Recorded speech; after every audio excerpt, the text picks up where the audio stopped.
जिसकी लगाम को खींचना पड़ता है। तो हमारे सामने परमेश्वर ने एग्जाम्पल्स रखी हैं, हमें किस तरह का बनना है और किस तरह का नहीं बनना है। आज अगर विश्वासी बुद्धि हासिल कर ले, विजडम हासिल कर ले, इसलिए बाइबल में लिखा, परमेश्वर ने कहा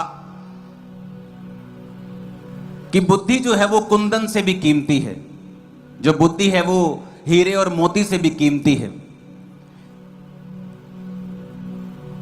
और अगर तेरे पास बुद्धि है, तेरे पास परमेश्वर की विजडम है, तो तू बहुत आगे बढ़ सकता है और आगे जा सकता है।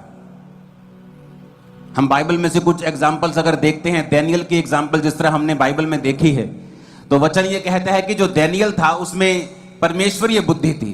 तो बुद्धि कितने तरह की होती है? एक अर्थली विजडम होती है कि आप दुनियावी तौर पे बहुत बुद्धिमान हैं।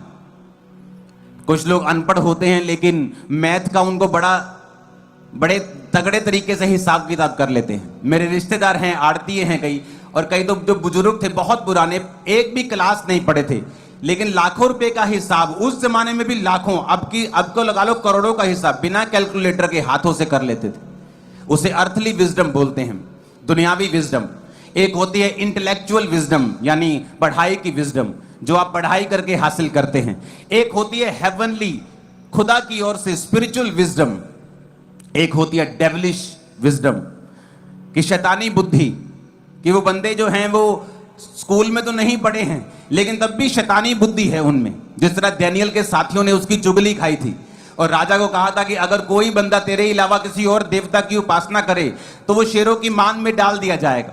अब राजा को तो मालूम नहीं था कि ये क्यों कर रहे हैं ऐसा, क्योंकि उनको मालूम था कि जो डैनियल है ये कभी भी परमेश्वर के अलावा और किसी की उपासना नहीं करेगा। ये थी डेविलिश, शैतानी बुद्धि। एक होती है ईश्वरीय बुद्धि, जो सबसे ऊपर है इन चारों में। जो ईश्वरीय बुद्धि होती है ये डैनियल में थी, क्योंकि वचन कहता है जब वो छोटा सा बंदी बना लिया गया था तो भी उसने कहा था कि मैं जो बाइबल में वर्जित है, जो बाइबल में मना किया हुआ है, मैं उस खाने को नहीं खाऊंगा। अगर बाइबल में उसे मना किया हुआ है तो मैं उस खाने को नहीं खाऊंगा, क्योंकि परमेश्वर ने उसे मना किया है।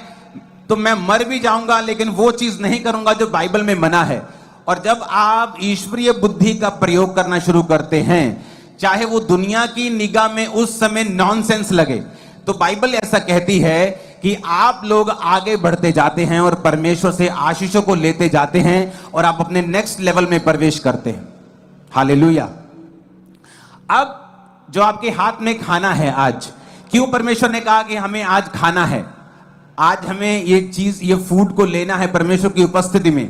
जब भी परमेश्वर आपको खाना देता है, प्रकाशित वाक्य 3:20 में लिखा है, मैं तेरे द्वार पर खड़ा हुआ खटखटाता हूं, अगर तू मेरा शब्द सुनकर द्वार खोलेगा तो मैं भीतर आकर उसके साथ भोजन करूंगा और वो मेरे साथ। जब भी परमेश्वर आपके साथ कुछ सीक्रेट शेयर करना चाहता है, आपको सहभागिता करना चाहता है, जिस तरह अगर आप फॉरेन में देखें तो वहां पर यह रूल है कि क्रिसमस के दिन सभी फैमिलीज इकट्ठा होती हैं, क्योंकि वो फैमिली इकट्ठा होकर खाना खाती हैं, क्रिसमस डिनर करती हैं, थैंक्स गिविंग डिनर खाती हैं।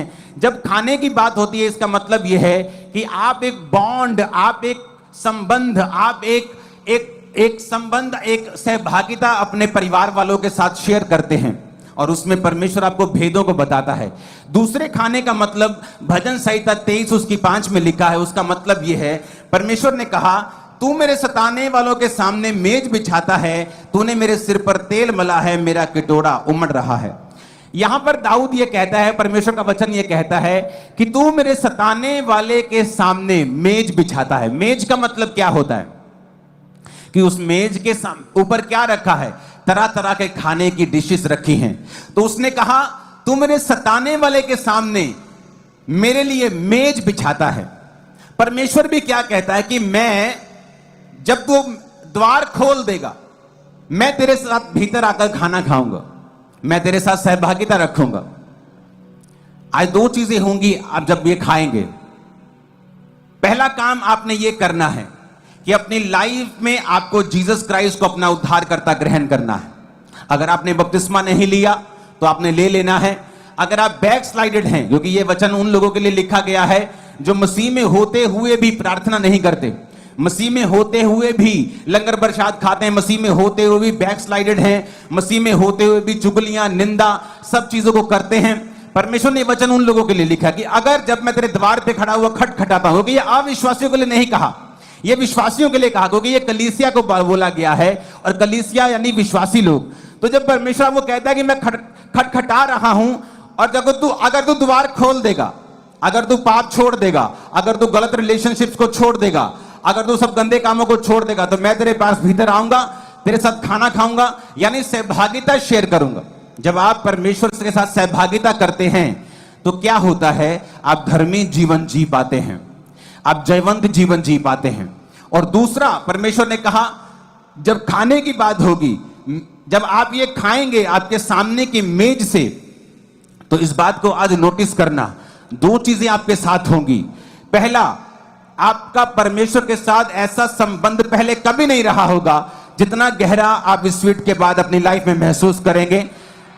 लेकिन उससे पहले आपको वचन सुनना पड़ेगा और वचन को मानना पड़ेगा और उसको अपने दिल में स्वीकार करना पड़ेगा। आमीन। और उसके बाद ये एक सिंबल होगा, ये एक सिंबॉलिक आप खाएंगे तो आपको ये मालूम होगा आपकी स्पिरिट के अंदर क्या गया है, कि अब आपका रिलेशन जो परमेश्वर के साथ चलना है, जो चाल है, वो कभी भी सेम नहीं होगी।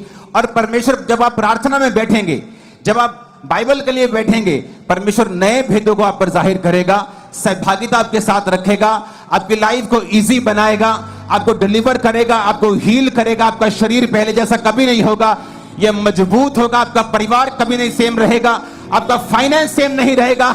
और मेरे को आमीन चाहिए चर्च। आज का मैसेज आधा प्रोफेटिक है और आधा परमेश्वर की मर्जी से है, आधा एक प्रोफेटिक यानी परमेश्वर ने अभी दिया है। तो आपको दोनों मैसेज आप बड़े ध्यान से सुनने हैं। जो अब मैं बता रहा हूं ये प्रोफेटिक मैसेज है कि आप जब इस स्वीट को लेंगे आपकी लाइफ में क्या होगा, आप पहले से कहीं अधिक परमेश्वर में चल पाएंगे, स्ट्रॉन्ग लाइफ जी पाएंगे। आमीन ऊंचे वाला चाहिए चर्च।